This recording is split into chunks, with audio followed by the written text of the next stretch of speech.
ताजा तरीन सच्ची और प्रमाणिक खबरों के लिए अभी सब्सक्राइब करें NS Now। तब से लगातार शिक्षा मित्रों का उत्पीड़न किया जा रहा है। भाजपा सरकार चुनाव के समय शिक्षा मित्रों को स्थायी किए जाने का वादा किया था। भाजपा सरकार शिक्षा मित्रों के साथ सौतेला व्यवहार कर रही है। न्यायिक प्रक्रिया में शिक्षा मित्रों को सहायक अध्यापक के पद पर समायोजन को उचित नहीं माना, किंतु उनके सेवा काल को देखते हुए सरकार को समान कार्य का समान वेतन मानदेय देने की छूट है। आज लाखों शिक्षा मित्रों का जीवन अस्त व्यस्त हो गया है। पूर्व में सपा सरकार ने शिक्षा मित्रों को समायोजित करते हुए ग्रामीण क्षेत्र में 28,528 रुपए तथा शहरी क्षेत्र में 29,878 रुपए प्रतिमाह भुगतान किया गया था। न्यायिक प्रक्रिया के आधार पर शिक्षा मित्रों का मानदेय पुरानी व्यवस्था के अधीन हो गया। श्रम मंत्रालय द्वारा एक कुशल श्रमिक की निर्धारित मजदूरी प्रतिदिन 550 रुपए है, वहीं शिक्षा मित्रों को एक कुशल श्रमिक से भी कम मानदेय दिया जा रहा है। वर्तमान समय में शिक्षा मित्रों का जीवन यापन बहुत ही कठिनाइयों के साथ बीत रहा है। इसी का परिणाम है कि आज तक लगभग 4,000 से अधिक शिक्षा मित्र अपनी जान गंवा चुके हैं। चांदपुर, बिजनौर, गांव मिर्जापुर बेला निवासी शिक्षा मित्र कौशल सिंह ने ट्रेन के आगे कूदकर सरकार की नीतियों के खिलाफ सुसाइड नोट लिखकर आत्महत्या कर लिया। शिक्षा मित्रों के अल्प वेतन के कारण उनका गुजर बसर आसानी से नहीं हो रहा है, जिसके कारण ऐसी अनेक घटनाएं हुई हैं जिससे उन्होंने आत्महत्या कर ली है और उनका परिवार अनाथ हो गया है। सरकार उन निराश्रित परिवारों के प्रति संवेदनशील नहीं है और सरकार का उनके प्रति निष्ठुर व्यवहार के कारण उनका परिवार भी मरणासन हो रहा है। जबकि सरकार को उन निराश्रित शिक्षा मित्रों जिन्होंने विभिन्न समस्याओं बंद अपनी जीवन लीला समाप्त कर ली है, उनकी मदद मुआवजा देना चाहिए।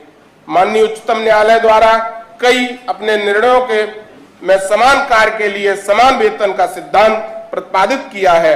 भाजपा सरकार शिक्षा मित्रों को 10,000 रुपए मानदेय देकर उनको आत्महत्या करने के लिए मजबूर कर रही है, जिस कारण शिक्षा मित्रों और उनके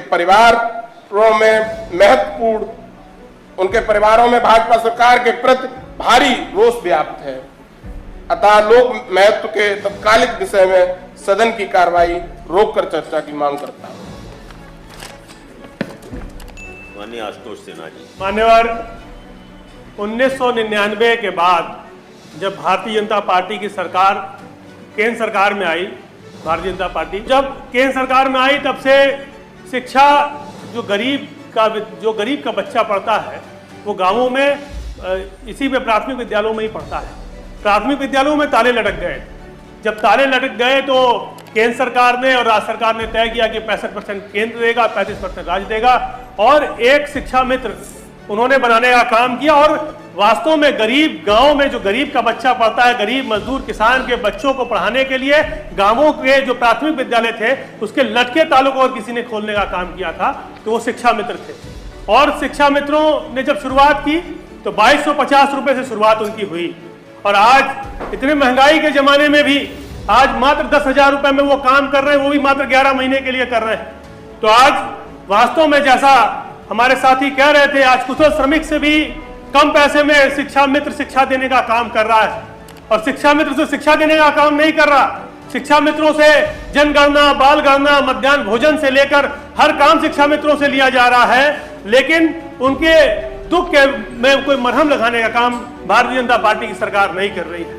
मैं आपसे बड़े विनम्रता से बताना चाहता हूं माननीय सभापति जी, 2017 में जब विधानसभा के चुनाव चल रहे थे तो हमारे देश के आदरणीय प्रधानमंत्री जी ने बनारस में ये बात कही कि अगर उच्चतम न्यायालय से भी अगर इनको राहत मिलेगी या नहीं मिलेगी, लेकिन भारतीय जनता पार्टी की सरकार इनके साथ खड़ी है। उनके कहने का मतलब ये था कि अगर सुप्रीम कोर्ट से भी उनको न्याय नहीं मिल पाएगा और लगेगा कि उनके पक्ष में निर्णय नहीं आया है तो ये अध्यादेश लाएंगे, अध्यादेश लाकर इनको नियमित करने का काम करेंगे।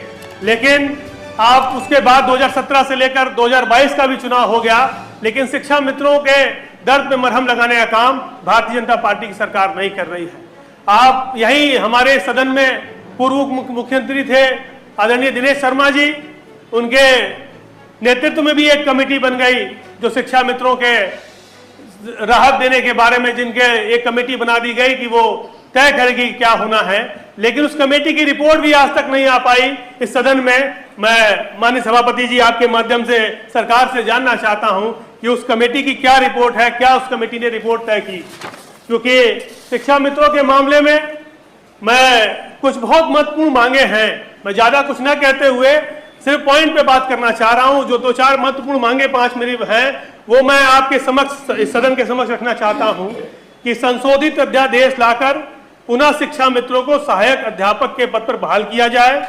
भारत का राजपत्र 10 अगस्त 2017 लागू हो।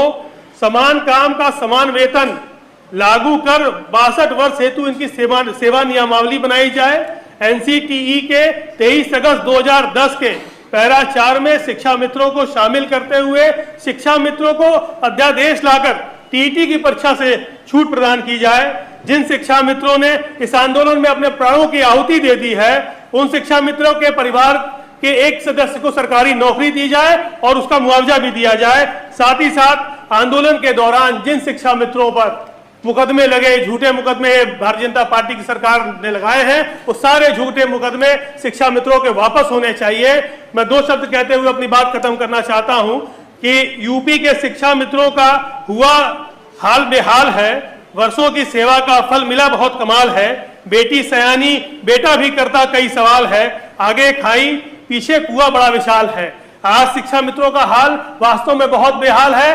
और हमारे नेता आदरणीय अखिलेश यादव जी ने ये बात कही कि जब हमारा घोषणा पत्र जब जारी हुआ कि हमारे घोषणा पत्र में भी ये बात थी कि जब शिक्षा हमारी सरकार बनेगी तो शिक्षा मित्रों को सम्मान मिलेगा, उनको नियमित करने का काम किया जाएगा। इस जनहित के सुनिश्चित विषय पर मैं सदन का ध्यान आकृष्ट कराते हुए इस पर चर्चा कराने की मांग करता हूं। अब माननीय डॉक्टर मान सिंह जी, 2 लोग बोलते हैं, कितने लोग बोलेंगे? अब लाल बिहारी जी नहीं बोलेंगे? अच्छा ठीक है, बोलिए डॉक्टर मान सिंह जी, बोलिए। माननीय सभापति महोदय जी, यह बहुत ही गंभीर प्रकरण है और निश्चित तौर पर जिस देश में यह कहा गया हो कि गुरु गोविंद दो खड़े और काके लागों पाए, यानी कि गुरु को भगवान के ऊपर का दर्जा दिया गया है, और आज ऐसे गुरुओं की क्या स्थिति है? क्या सरकार इतनी संवेदनहीन हो चुकी है या ये बदले की भावना में काम करना चाहती है? मैं सिर्फ यही कहना चाहूँगा सभापति महोदय कि कैसा हम तर्क कर रहे हैं। एक तरफ अगर 10 साल कोई वकालत कर लेता है तो उसको अनुभव के आधार पर जज बनाया जा सकता है, और अपने देश में, प्रदेश में जब शिक्षा के लिए कहीं से कोई रास्ता नहीं सूझ रहा था तो जो गांव का टॉपर विद्यार्थी था उसको शिक्षा मित्र के माध्यम से जिम्मेदारी दी गई कि आप बच्चों को पढ़ाने का काम करें। माननीय सभापति महोदय, ये बड़े दुख के साथ कहना पड़ रहा है कि हम लोग कई बार इस पर बहस करते हैं, चर्चा करते हैं, फिर उठ करके चले जाते हैं, और वही छोटे छोटे बच्चे जो अनाथ हो जाते हैं, 2-2, 3-3, 4-4 साल के बच्चे, जब हम जाते हैं देखते हैं कि उन बच्चों को या उस परिवार को सरकार 1 रुपए का न कोई मुआवजा, न कोई मदद, न कोई सहायता, किसी प्रकार की अगर सहायता कोई कभी दिया हो तो मानव बताएं। मुझे लगता है कि शायद हम ग्रामीण परिवेश से आते हैं, और मैं देखा करता था कि गांव में जब कोई घटना घट जाती थी तो उस दिन गांव में भोजन नहीं बनता था या उस घर में भोजन नहीं बनता था। अगर भोजन बन भी जाता था उसके गले के नीचे नहीं उतरता था। आज संवेदनाएं कहां ठहर गई हैं? आज एक तरफ मृत्यु का तांडव हो रहा है और हम अट्टहास कर रहे हैं। मानव, ये दुख का विषय है। एक शिक्षा मित्र अंतरराष्ट्रीय जो जसप्रीत सिंह बांधवा थे, पूर्व प्रदेश अध्यक्ष सूचना अधिकार का, उन्होंने कहा कि ऐसे त्रासदी भरे जीवन को हम अंत करना चाहते हैं, और ये पत्र के माध्यम से उन्होंने कहा कि हम सामूहिक इच्छा मृत्यु चाहते हैं। मान्यवर, यहां मैं एक पत्र का जरूर उल्लेख करना चाहूंगा कि एक शिक्षा मित्र ने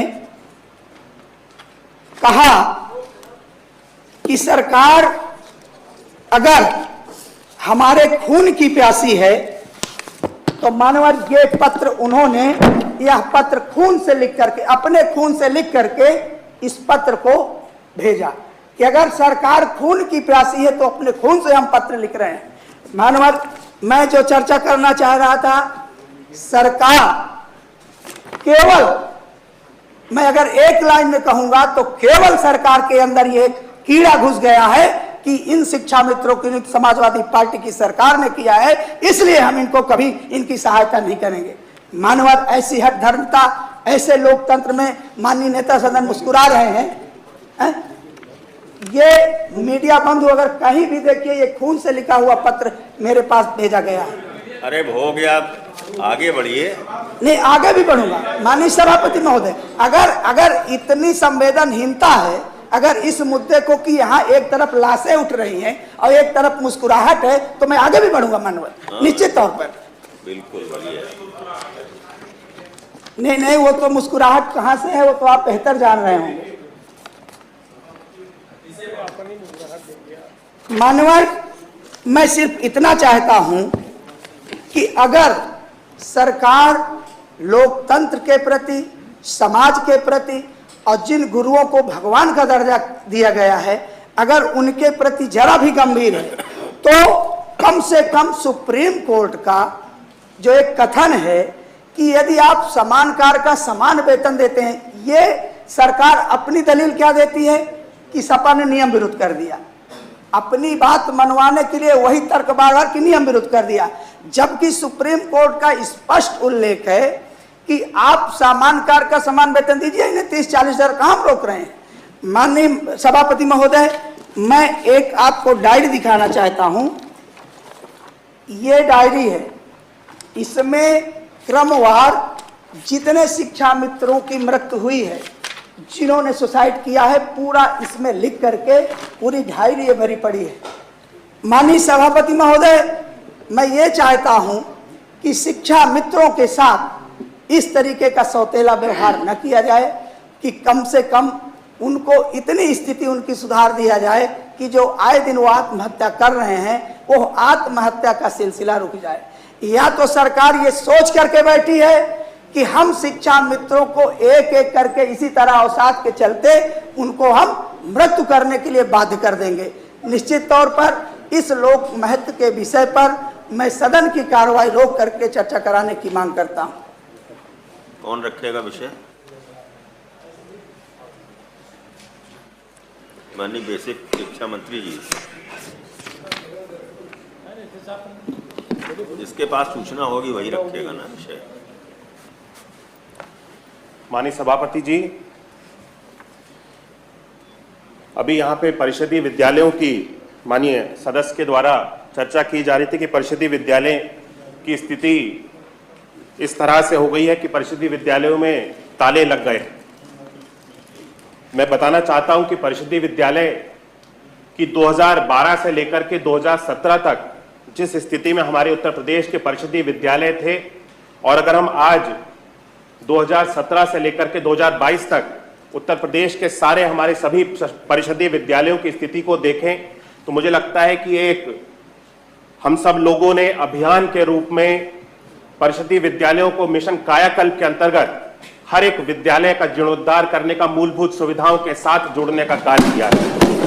हमारे परिषदीय विद्यालयों के ऊपर से जहां बच्चों के अभिभावकों का पूरी तरह से विश्वास उठ चुका था, परिषदीय विद्यालय में ना क्लासरूम में ब्लैक बोर्ड्स की व्यवस्था थी, ना टाइल्स की सुविधा थी, ना पीने के पानी की व्यवस्था थी, ना टॉयलेट्स की सुविधा थी, कोई भी मूलभूत सुविधाएं परिषदीय विद्यालयों में प्रदेश भर की स्थिति इसी तरह से थी कि कहीं पे भी परिषदीय विद्यालयों में माननीय लाल बिहारी जी,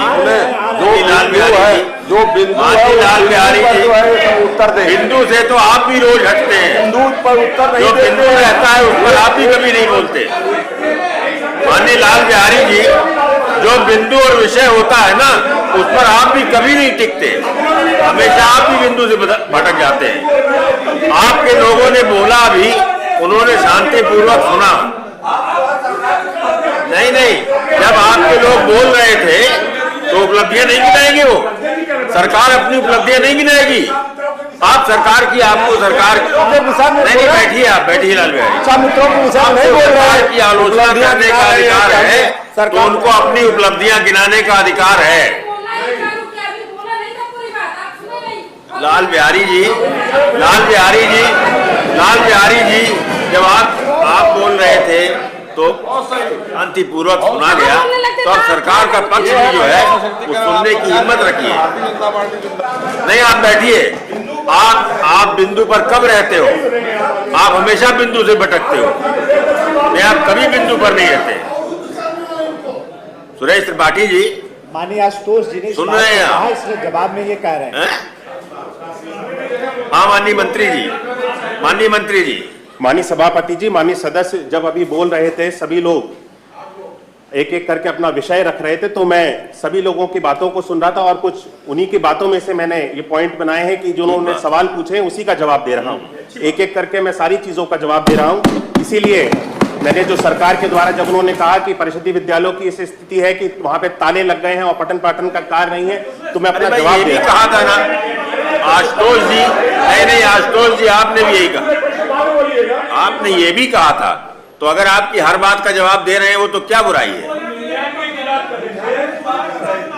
99 की बात कर रहे थे कि जिस समय शिक्षा, माननीय उत्तम जी, गलत समझ गए। माननीय उत्तम जी, वो अपना पक्ष रख रहे हैं, उनका माननीय सभापति जी, उनका पक्ष वो ही रखेंगे, वो आपके कहने से अपना पक्ष नहीं रखेंगे। माननीय तो सरकार का पक्ष वो रखेंगे। माननीय सभापति जी, माननीय मंत्री बेसिक शिक्षा जो नियम 105 के अंतर्गत विषय आया, उसका आप विस्तार से उत्तर दे रहे थे। उनके सवाल जो भी थे वह सवाल का जवाब दे रहे थे, लेकिन जिस प्रकार से समाजवादी पार्टी का आचरण है, अगर श्री संदीप सिंह जी के बारे में ना जानते हो तो मैं सदन के माध्यम से आपको बताना चाहता हूँ। बाबूजी श्री कल्याण सिंह जी के पोते हैं, पिछड़े वर्ग से आते हैं, इसलिए आप उनका विरोध कर रहे हो।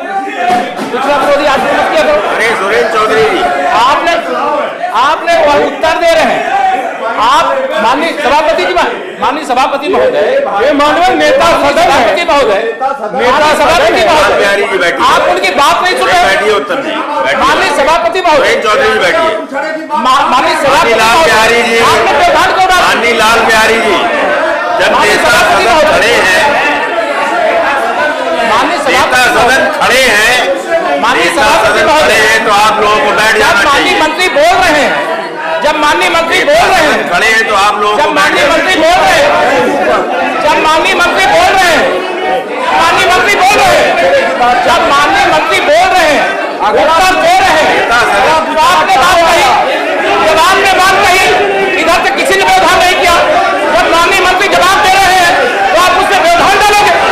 आप बात सुनिए। आप माननीय सभापति महोदय, जब माननीय हमारे युवा मंत्री हैं, माननीय सभापति युवा मंत्री, बैठिए, माननीय सभापति लोगों को कहिए बैठे, सबको बैठने को कहिए, यही बैठे। माननीय सभापति महोदय, बात सुनी जा सके। सभापति महोदय, मंत्री को जवाब दे रहे हैं, जवाब दे रहे हैं, उसमें व्यवधान डालने का आप जवाब सुन लीजिए, आप जवाब सुन लीजिए। अगर उसके बाद आपका कोई सवाल बनता है तो आप सवाल कीजिए। आप सवाल नहीं सुनोगे तो बात करोगे। बैठिए, आप सवाल करोगे तो सवाल नहीं सुनो।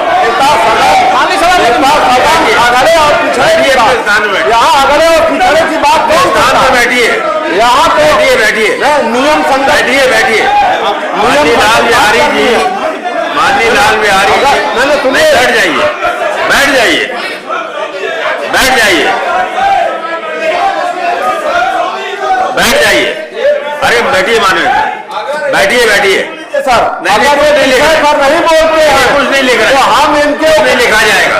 नेता सदन कुछ नहीं लिखा जाएगा, कुछ नहीं लिखा जाएगा। माननीय लाल बिहारी जी नेता सदन खड़े होंगे तो बाकी सदस्यों को बैठना ही पड़ेगा। पिछड़ा विरोधी हो जाओ।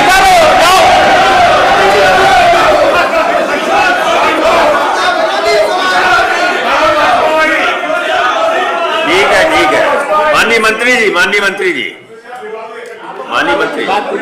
अपनी बात कहिए।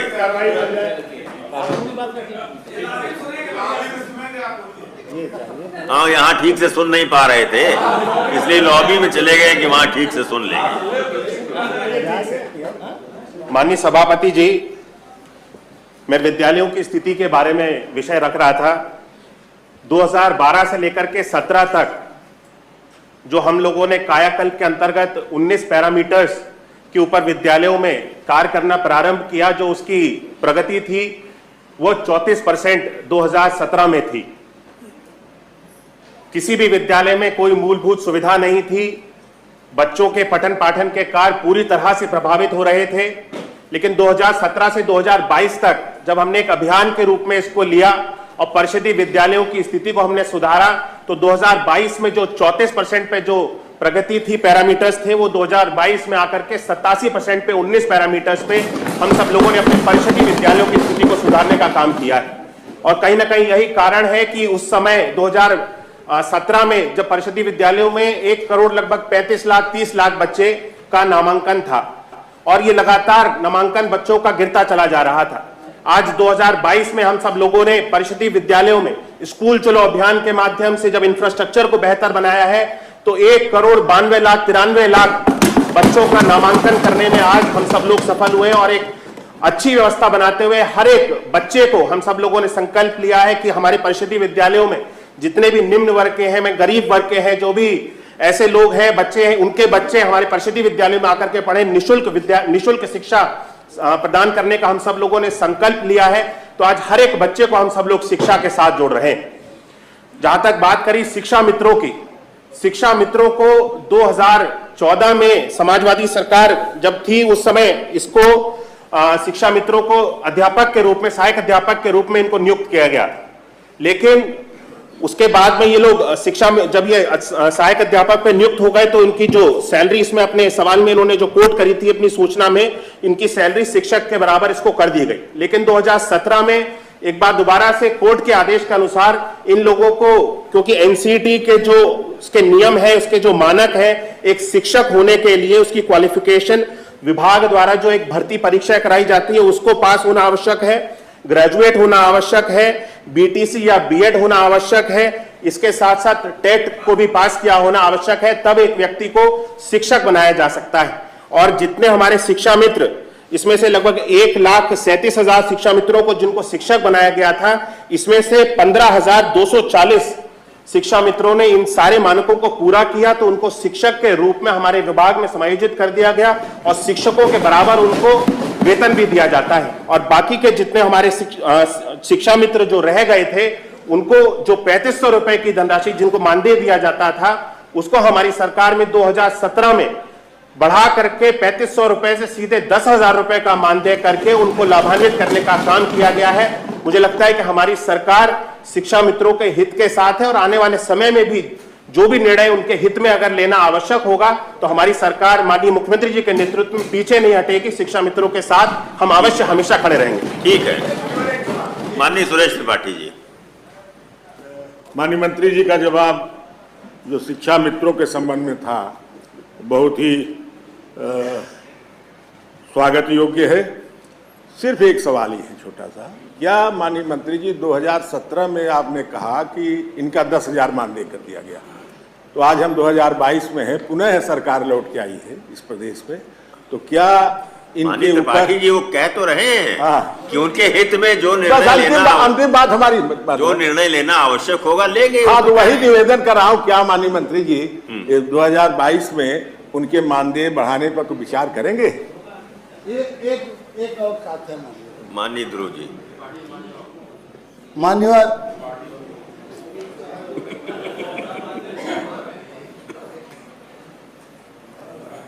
आदरणीय ढिल्लो माननीय साहब, ध्रुव कुमार जी, तमाम लोग ऐसे सुनिए लोग मत हैं। बोलिए, जी। आप सुनिए मत बोलिए। जी जी, ध्रुव जी आप बोलिए, सुनिए मत। यह है बड़ा अच्छा अवसर है माननीय कि जो हमारे माननीय मंत्री जी हैं वह बाबूजी के सुपुत्र हैं और शिक्षा मित्रों का उस समय उनकी नियुक्ति की गई और उन्हीं के निर्णय से हुआ, बाबूजी के ही निर्णय से हुआ। वह पौधा शिक्षा मित्र रूपी पौधा जो है वह बाबूजी के द्वारा लगाया गया है और वह तब लगाया गया है जब प्राथमिक विद्यालय बंद होने के कगार पर थे। विद्यालयों में शिक्षक नहीं थे, गरीब परिवार के बच्चे पढ़ नहीं पा रहे थे, उनको पढ़ाने वाला कोई नहीं था और शासन जो है शिक्षा विभाग किन कर्तव्य विमूढ़ था कि हम कैसे विद्यालयों को चलाएं। अरे सुझाव दे दीजिए। सुन लीजिए, तब जाकर के शिक्षा मित्रों का बाबूजी ने नियुक्ति का प्राविधान बनाया 1800 रुपए से।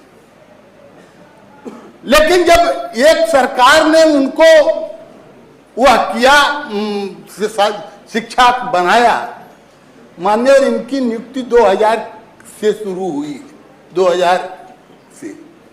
और इस प्रदेश में आरटी एक्ट जो है जिसके तहत जो है टीटी अनिवार्य किया गया माननीय नेता सदन, वह 2011 से किया गया,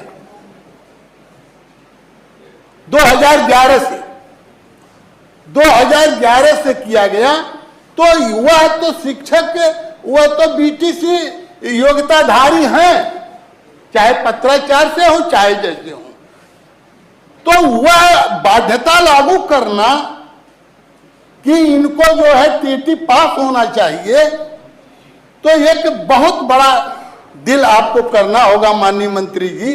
और आप अपने ही पूर्वज के द्वारा लगाए गए पौधे को आगे बढ़ाने के लिए कम से कम जो ये टीटी अनिवार्यता की गई वह 2011 से की गई और उनको इससे वंचित रखा जाना चाहिए। नहीं, खींच रहे तो क्या माननीय मंत्री जी, अच्छा अब प्रश्न आया। हाँ अब आया, बताना पड़ेगा माननीय ने, हाँ, कि क्या माननीय मंत्री जी ऐसे शिक्षा मित्रों को टीटी से मुक्त करते हुए उन्हें पूर्णकालिक शिक्षक का दर्जा दिए जाने पर विचार करेंगे? ठीक है, कार्य स्थगन अस्वीकार, सरकार को आवश्यक कार्यवाही हेतु संदर्भित।